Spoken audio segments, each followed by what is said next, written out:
It's July 15th, 2026, and I want to welcome you to Moments Almanac, a time for us to remember the people, places, and events that leave fingerprints on the soul.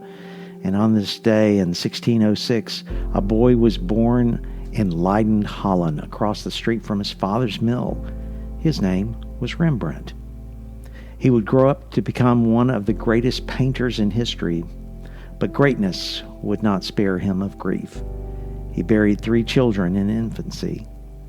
He buried his wife, Saskia, when she was only 30. He fell deeply into debt, surrendered his possessions, sold his house, and watched his reputation decline within his own lifetime. And somewhere inside of all of this loss, his brush began to change. His early paintings were polished, dramatic, confident, sometimes almost showing off what he could do with the light, shadow, color, and human expression. But his latter paintings became quieter, darker, rougher, more honest. The faces looked older, the shadows grew deeper, the light seemed harsher.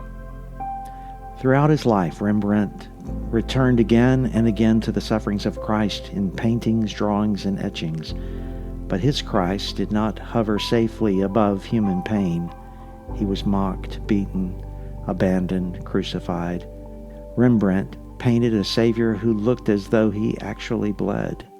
Grief did not push Rembrandt away from the cross. It brought him closer to it.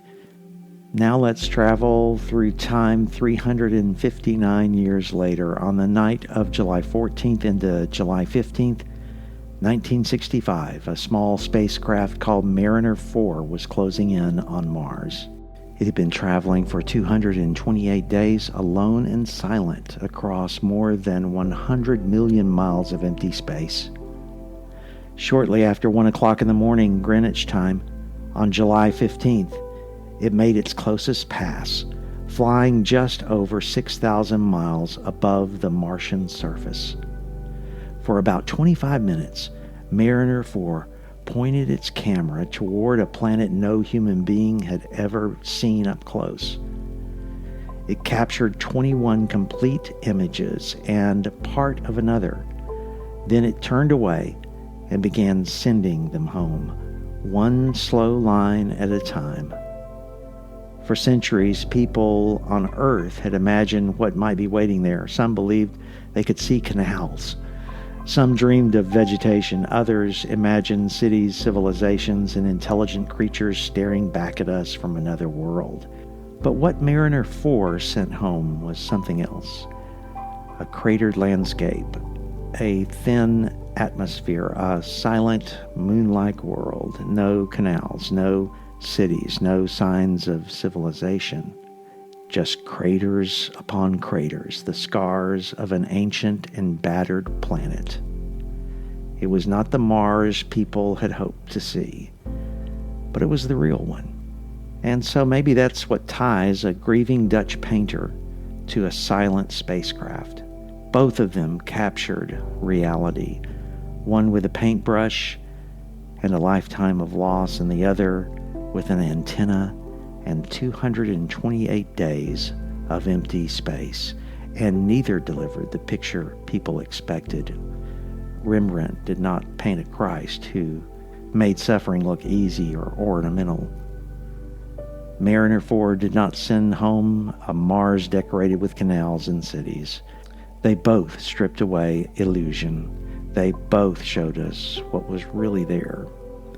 The Apostle Paul wrote, "For now I see through a glass darkly, but then face to face. For now our vision is incomplete. We strain to understand things we cannot yet fully bring into focus. And most of us assume that pain only makes the glass darker. We believe grief must be obscuring our view of God. We think loss is interfering with our own ability to see.